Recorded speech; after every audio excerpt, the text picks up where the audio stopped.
guys, Natasha Tessier here, owner of Dwell Realty Design in Houston. Today, I want to talk about what you need to know to make a move to Texas in 2024.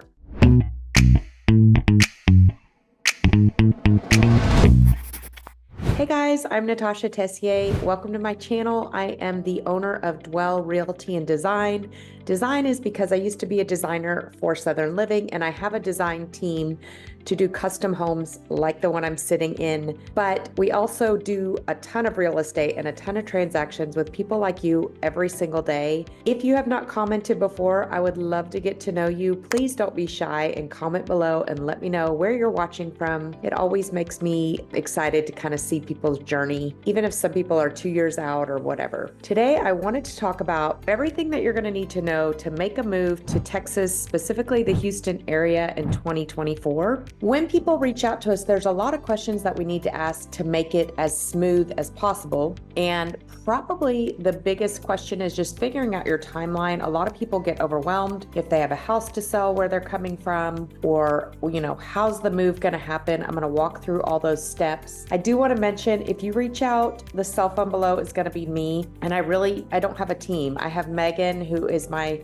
transaction coordinator and full-time assistant. She does a lot of my legwork. So when we connect, she will be the one that is helping set up your search. A lot of times I'm the one running around showing buyers and going to, closings and final walkthroughs and inspections and all that. So she does a lot of the back end work for me. So you probably won't meet her unless you go to one of our parties. We do have awesome parties. We do a Top Golf party in the fall, and we do a big family photo session in the spring. So you'll meet her there, but you won't meet her in the day-to-day. And then I have a few showing assistants that I pay. They're licensed realtors. And, let's just say I have 3 people in town at the same time, or I'm going out of town. Like this weekend, I'm going to my son. He's playing golf in San Antonio, and I have a client coming in. So I will pay them to open every single door for you. Now, when it comes to buying, I want to be the one to go see the house with you. I want to be the one to negotiate. I think if you ask my old clients, I'm a pretty strong negotiator, and I'm sweet about it, but I'm pretty strong, and I don't like my clients to get taken advantage of. So I keep fighting for them, and I want to be in the middle of all that with you. But a lot of times I need showing assistants to help me, because some people need to see 30 houses. Some people already know where they want to go. But that's it. I don't have a lot of these YouTubers have teams of 25, and it's basically just whoever gets the next phone call. So be cautious of that, depending on, who you want to use. And also be cautious. You can go on to HAR and see how many houses they've sold. I've sold almost 300, but some of them have never sold a house. So you just want to be cautious of who you're assigned to and who you're working with. Work with somebody who you trust and who you just connect with. There's tons of good realtors out there. So anyway, that was a side note. Okay, so let's go through what you're going to need to know to buy a house in 2024 and the timing. My first question I'm going to ask you is, are you looking at new construction, or are you looking at a resale home? And the reason that's important is this is February 2024. If you want to be in by the summer with new construction, we need to go out there now and see, because they've already broken ground on inventory homes. Okay, so we have what we call a dirt home, which is where you pick the lot, you pick every selection in there. We go to the design center, or sometimes we do that virtually. And that's a whole build, start from scratch. You pick out everything. Those are going to be more expensive. Generally, my builders tell me it's about $30,000 to $40,000 more expensive to do a dirt build, because once they get an inventory home to a certain level, they need to get rid of that home. So they're more incentivized to get rid of it. If you are going to contract them to build a house from scratch, they're not going to, they may say, $20,000 off at the design center, but when you get to the design center, you'll realize that's not a lot of money. That could just be flooring upgrades. So you just need to think about, do you want a dirt build or inventory? If you're flexible and wanting the best deal, you're going to want an inventory home. So we want to be able to first locate new construction or resale. If it's new construction, we want to locate the neighborhood that we're focusing on. And then we want to call, a lot of those are not posted in the MLS, but they're available. Let me give you an example. I have a client in town today from New York, and he wants to go to Audubon. Audubon, in my opinion, is going to be a great neighborhood. You can get in now, and I think in 10 years, you're going to have a lot of equity in your homes. I think it's going to be massive and have everything you need. He wants to go to Audubon, and he really wanted to be at this certain price point, and he found 3 on Zillow, and I went and called the agent, I went and called the sales rep. All 3 were gone this week. They put them all under contract last weekend. The market is definitely picking up here, February 2024. We are in crazy multiple offers, but if it's listed well and it's a desirable area, it's gonna go quickly. But I did find 2 in a framing stage and 1 that is getting ready to have the slab poured. So the 2 in the framing stage, again, more February 2024, are gonna be ready in June. We're gonna go see those today for him. And he can lock one of those up now. The one in the slab stage still has like 6 months. So dirt builds, you wanna consider at least 6 to 12 months, depending on the size of the house, how customized it is. But inventory, they usually have a set date, and you can see that. Zillow doesn't always have that date correct, but in HAR, there's an estimated completion date. So the closer it gets to that date, the more incentivized the builder is to give you a better deal. But you do want to ask, because the timeline is totally different. So if you're going to lock something in today for the summer and watch it come together, then we need to get out there and get to the builders today. You don't want to wait because if you wait until the summer and then you say, oh, I need to buy a house this month, there may only be 1 left and you may or may not like it. So your options become a lot less because everybody else is going in and locking up those homes. So just know with new construction, they are flexible on the price. I negotiate them down. So don't get scared if you want to be at, $550 and this is listed at $575. I can get them to work with you. So don't worry about that. But you do it, and it's usually about a $5,000 to $10,000 deposit, depending on the builder, for new construction. And that's it. You don't pay anything until closing. Okay. So the first question is new construction or resale. Now, with resale, it's a totally different ballgame. So what I would do is, how this whole process works is I have a form below. It's my buyer's form. It just asks you questions. Do you have a house to sell? Do you need a lender? All those things, okay? We'll start there, and then I will hop on the phone with you and have a quick conversation, 15 minutes, get to know you.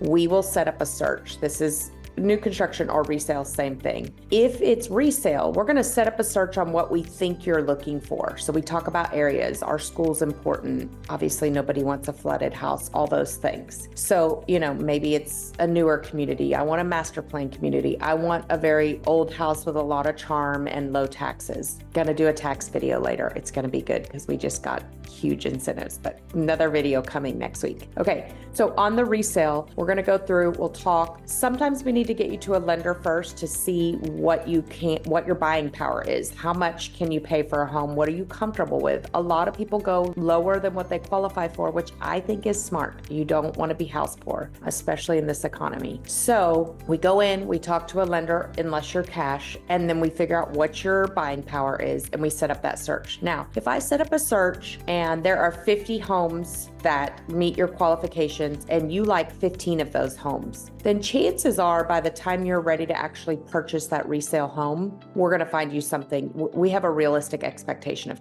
what's going on. But if you come to me and you say, hey, I want new construction on an acre, which is really hard to do, under 300, which is really hard to do, and we go and we run that search and there's 3 homes and you hate all 3 of them, we need to go back, reevaluate what we've put in there, and then change that to meet your needs. Because if we don't do that, then you're not going to find what you need. So there's always give and take to get to what you want. And we can usually find it, but sometimes we have to, sometimes we'll put a search in for a 3-car garage and, there's just in that price point, not a lot out there. Well, if you're willing to just let go of that, you might have 50 more homes to choose from. So that's just a side example. So for resale, we kind of set up that search and watch it, see if there's things we like, we don't like. I always tell my clients, reply to either our group text with Megan or our group email and tell me, I don't like this area. I don't want you to include Bridgeland in my search anymore, or whatever. I'm just throwing that out there. So just going back to,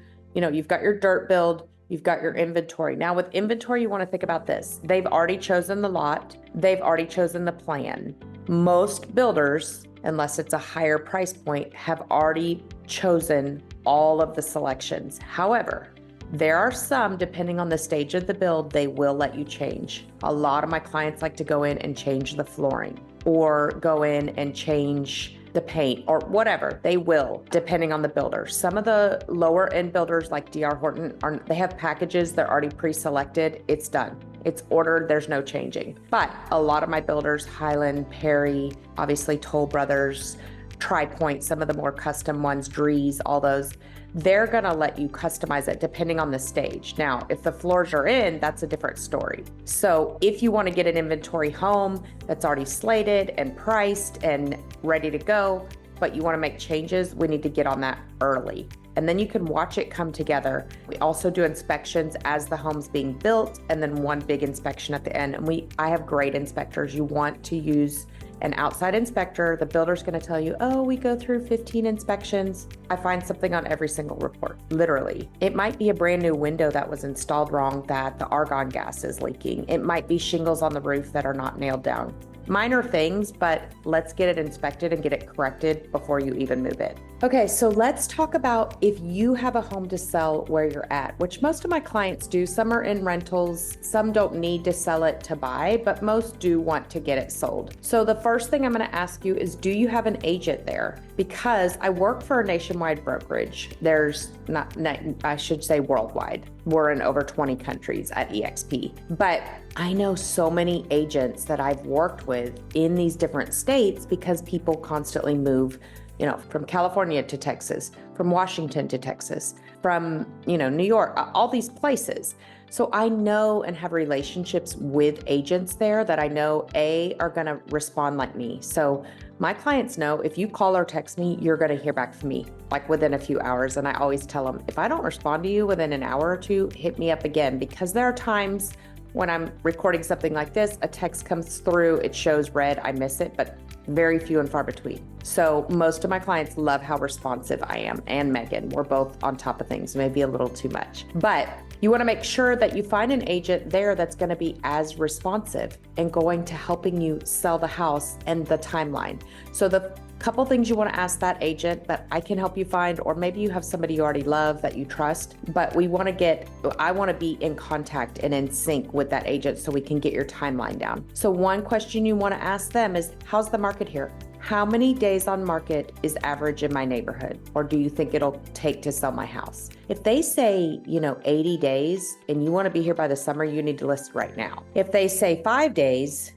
then we need to strategize that a little bit more. So if it's 5 days, chances are you're going to be in a bidding war if it's that popular of an area, and you're going to be able to call the shots. One thing you want to request is a lease back. So let's just put this on. You're going to list the house March 1st. It goes under contract March 5th. You're closing April 5th. I'm just throwing dates out there. Here it's 30 days is average. Other states are different, and there's a lot more legal things to jump through in some of the other states. But April 5th, you may ask for a lease back from that person till, May 30th. And if they want your house that bad, they're going to give it to you. What that does is open up time for you to come here and look. Now, let's talk about contingencies and how those work in the state of Texas and the experience that I've had with contingencies. Okay, the first thing is with a contingency, if you don't have a house under contract, chances of them taking a contingency, resale, or new construction are very slim. New construction, I can kind of get away with it. I'll explain that, but let's talk about resale. So